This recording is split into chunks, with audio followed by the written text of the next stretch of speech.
Hello friends, welcome back. Today we are with a new story of clever rabbit and a foolish lion. So let's start. एक जंगल में एक बहुत बड़ा शेर रहता था। जब वह शिकार पर निकलता तो जंगल के बहुत सारे जानवरों को मार देता था।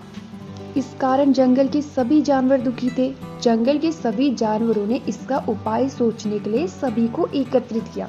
सभी जानवरों ने मिलकर इस समस्या से छुटकारा पाने के लिए एक उपाय सोचा कि उनका एक दल महाराज के पास जाएगा और उनसे विनती करेगा। दूसरे दिन जानवरों का एक दल महाराज के पास गया। शेर ने अपनी ओर जानवरों का एक दल आते देखकर जोर जोर से दहाड़े लगाई और बोला, क्या बात है, तुम सब यहाँ क्यों आ रहे हो? दल के मुखिया ने कहा, महाराज, हम सब आपकी प्रजा हैं, आप हमारे राजा हैं। जब आप शिकार पर निकलते हैं तो आप बहुत सारे जानवरों को मार डालते हैं, जिसके कारण हमारी संख्या बहुत कम होती जा रही है। इस प्रकार हम कुछ दिनों में खत्म हो जाएंगे। उसके पश्चात इस जंगल में केवल आप ही रह जाएंगे। बिना प्रजा के राजा किस काम का? हम सदैव आपको राजा के रूप में देखना चाहते हैं। अतः हम सबकी विनती है कि आप अपनी गुफा में ही रहा कीजिए। हम आपके भोजन के लिए सदैव एक जीव को आपके पास भेजते रहेंगे। शेर ने कुछ देर सोचा और बोला, मुझे तुम सबकी बात मान लेनी चाहिए, पर मेरी एक शर्त है। यदि किसी दिन तुम सब ने मिलकर मेरे भोजन के लिए पर्याप्त जीव को मेरे पास नहीं भेजा तो मैं अपनी मनमर्जी से जितने चाहूंगा उतने जीवों को मार डालूंगा। जानवरों के पास शेर की शर्त मानने के अलावा कोई मार्ग नहीं था, इसलिए उन्होंने महाराज की शर्त को मान लिया। उस दिन के पश्चात जंगल के सभी जानवरों में से एक एक जानवर को प्रत्येक दिन शेर के पास भोजन के लिए भेजा जाता रहा। एक दिन एक नन्ही खरगोश की बारी आई। वह खरगोश शरीर से तो बहुत छोटा था, किंतु उसके पास बुद्धि बहुत थी। उसने सोचा, वैसे भी आज मरना ही है, क्यों न अपनी जान बचाने के लिए कोई न कोई उपाय किया जाए। कुछ देर सोचने के पश्चात उसके मन में एक उपाय आया। वह खरगोश धीरे धीरे शेर की गुफा की ओर चलता गया। जब वह गुफा तक पहुंचा तब तक बहुत देर हो चुकी थी। शेर का भूख के मारे बुरा हाल हो रहा था। शेर ने बहुत जोर जोर से दहाड़े मारी और बोला, इतने से भोजन से मेरा क्या होगा?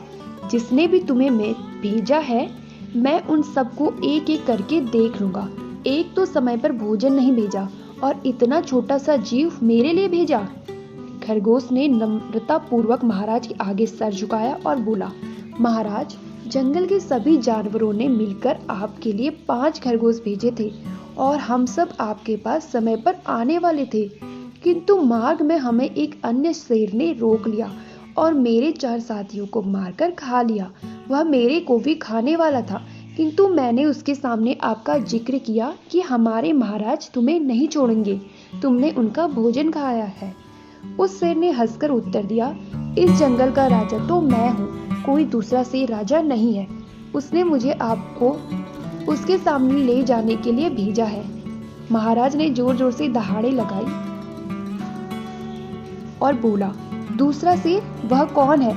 इस जंगल का राजा तो मैं हूँ। कहाँ है वह दूसरा शेर? मुझे तुम उसके पास ले चलो, मैं उसके टुकड़े टुकड़े कर दूंगा।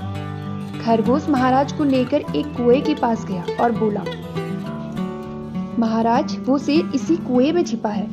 जब शेर ने कुएं के अंदर झांका तो पानी में उसकी परछाई दिखाई दी। शेर ने सोचा, यह अवश्य ही दूसरा शेर है। जब शेर ने दहाड़ लगाई तो कुएं में दहाड़ गूंजी। शेर ने सोचा, दूसरा शेर मुझे लड़ाई के लिए ललकार रहा है। शेर ने आव देखा न ताव और कुएं में कूद गया। शेर कुएं की दीवार से टकराकर पानी में जा गिरा। कुछ देर छटपटाने के पश्चात शेर की मृत्यु हो गई। सारे जंगल में शेर की मृत्यु की बात आग की तरफ फैल गई। सभी जानवर मिलकर खरगोश की जय जयकार करने लगे। तो हमें इस कहानी से ये शिक्षा मिलती है कि किसी भी परिस्थिति में चतुराई से काम लेना चाहिए और बल उसी के पास है जिसके पास बुद्धि है। Thanks for watching video. If you inspired, then please like and subscribe channel for watching such more videos.